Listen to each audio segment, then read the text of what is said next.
ओम साई राम। अध्याय 48। इस अध्याय में सदगुरु के लक्षण, श्री शेवड़ी, श्री सपनेकर, श्रीमती सपनेकर, संतति दां इसका वर्णन किया गया है। सदगुरु के लक्षण। श्री हिमाड़ पंथ का विचार है कि वेद वेदांत में दक्ष, शास्त्र ज्ञान के पारंगत, प्राणायाम एवं योग विद्या में प्रवीण, मंत्रों एवं ब्रह्म ज्ञान के उपदेश में निष्णात व्यक्ति सदगुरु नहीं है। यदि उसने आत्म साक्षात्कार न किया हो, जो आत्मानुभूति कर चुका हो और करा सके, वही सदगुरु है। क्योंकि जो स्वयं ही आत्म साक्षात्कार से वंचित है, वह औरों को कैसे करा सकता है। उनके शब्दों में सदगुरु स्वप्न में भी शिष्य से किसी लाभ या सेवा आदि की प्राप्ति की आशा नहीं करता, अपितु स्वयं ही शिष्य की सेवा को उद्यत रहता है। वह स्वयं को महान और चेले को तुच्छ नहीं समझता, बल्कि उसे अपने समान ब्रह्म सदृश समझता है। वह कभी अस्थिर या अशांत नहीं होता, उसके लिए सब समान होते हैं। उसे ज्ञान का गर्व नहीं होता। वह राजा, रंक, स्वर्ग, नरक में भेद नहीं करता। फिर कहते हैं, गत जन्मों के शुभ संस्कारवश मुझे बाबा का सानिध्य व इसका कृपा पात्र बनने का अवसर मिला। वे जवानी में चिल्लम के अतिरिक्त कुछ संग्रह न करते थे। वे एकाकी थे, घर बार एवं परिवार से रहित थे। उनका कहना था कि मैं सदा भक्त के अधीन हूँ। बाबा के विषय में कुछ अन्य बातें दोहराने के बाद वे लिखते हैं, भक्तों को इतना ही पर्याप्त है कि हृदय में भक्ति विश्वास का दीपक जलाए रखे और प्रेम के प्रकाश में आत्म साक्षात्कार हो जाएगा। प्रेम के अभाव में ज्ञान व्यर्थ है। ऐसा ज्ञान किसी को लाभप्रद नहीं हो सकता। प्रेम के अभाव में संतोष नहीं होता। फिर प्रेम की महिमा का गुणगान करने के बाद कहते हैं, जहाँ व्याकुलता और प्रेम है, वहाँ भगवान स्वयं प्रकट हो जाते हैं। भाव में ही प्रेम निहित है, वही मोक्ष का कारणीभूत है। क्योंकि जब तक किसी वस्तु के प्रति प्रेम नहीं, तब तक कोई इसका प्राप्ति को लालयित नहीं होता। कोई कलुषित भाव से भी सच्चे संत के चरण पकड़ ले तो अवश्य तर जाएगा। ऐसा कहकर उदाहरण स्वरूप निम्न कथा बताते हैं। श्री शिवनी, अक्कलकोट के श्री सपनेकर जो वकालत पढ़ रहे थे, एक बार अपने सहपाठी श्री शिवनी व अन्य विद्यार्थियों के साथ अपनी अपनी योग्यता का परीक्षण कर रहे थे, जिसमें श्री शिवनी खरे ने उत्तर सके, अतः सभी उनका उपहास करने लगे। श्री शिवनी ने कहा, चाहे जो भी हो, मैं पास फिर भी हो जाऊंगा। साईं बाबा सबको सफलता दिलाने वाले हैं।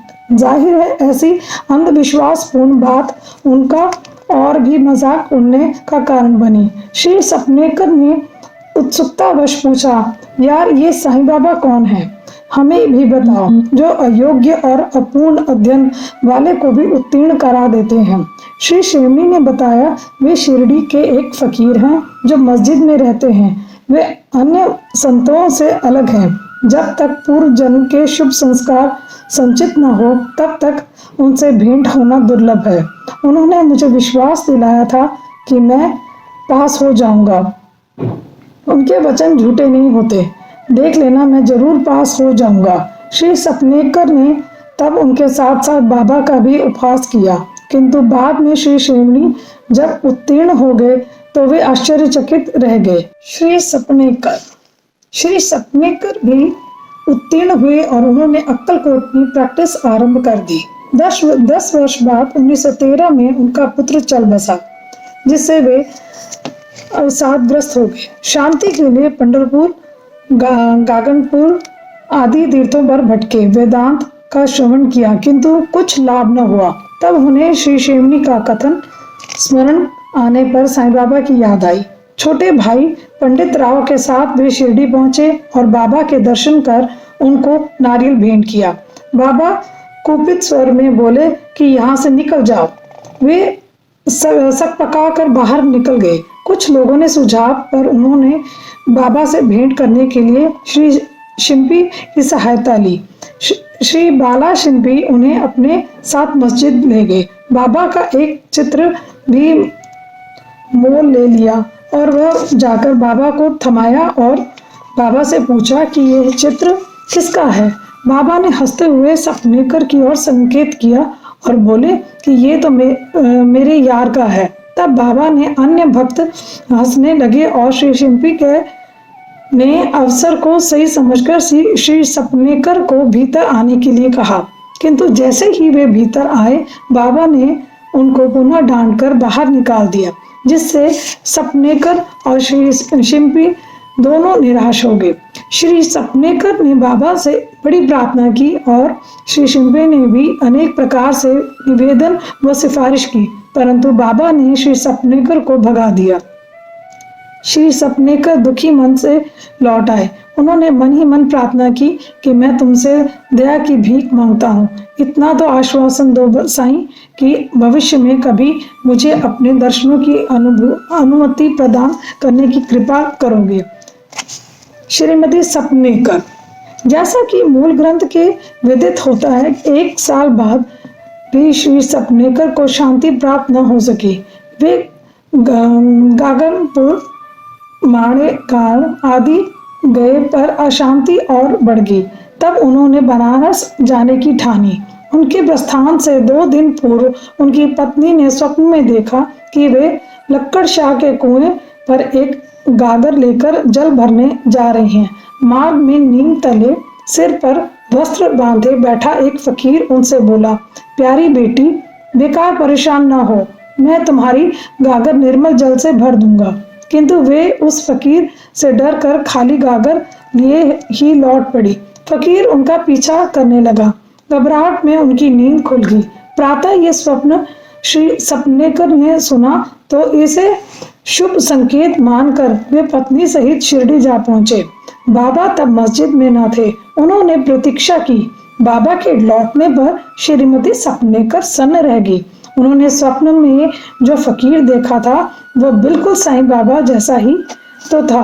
बाबा को प्रणाम कर वे आदर सहित उनको निहारने लगी। बाबा उनकी विनम्रता से प्रसन्न हुए। वहां बैठे अन्य व्यक्ति से वे बोले कि मेरे पेट, कमर, शरीर, हाथ में बहुत दर्द रहता था। किसी उपचार का लाभ न हुआ। मैं दवाओं से उब गया हूँ, किंतु हैरानी की बात है अब मेरा सब दर्द दूर हो गया है। बाबा ने अपनी शैली अनुसार बात स्वयं पर डालकर कही थी, किंतु कथा वह श्रीमती सपनेकर की ही थी। वास्तव में बाबा के दर्शन मात्र से उनके शरीर के विभिन्न हिस्सों में बना रहने वाला लाइलाज दर्द ठीक हो गया था। बाबा की ऐसी कृपा देख वे प्रसन्न व नतमस्तक हो गई।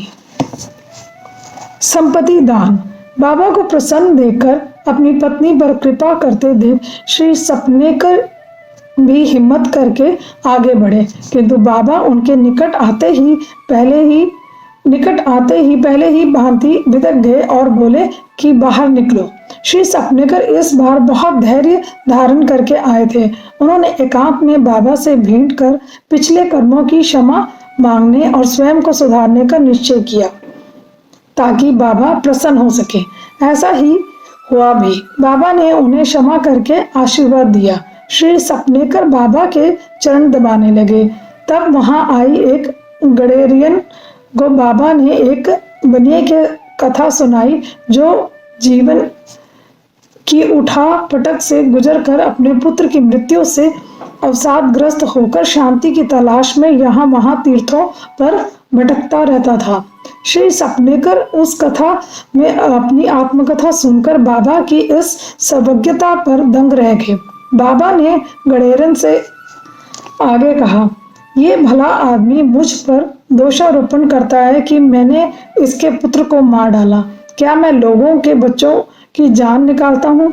फिर ये महाशय अब मस्जिद में आकर चीख पुकार मचाते हैं। अब मैं ऐसा करूं, उसी बालक को इनकी पत्नी के गर्भ में फिर ला दूंगा।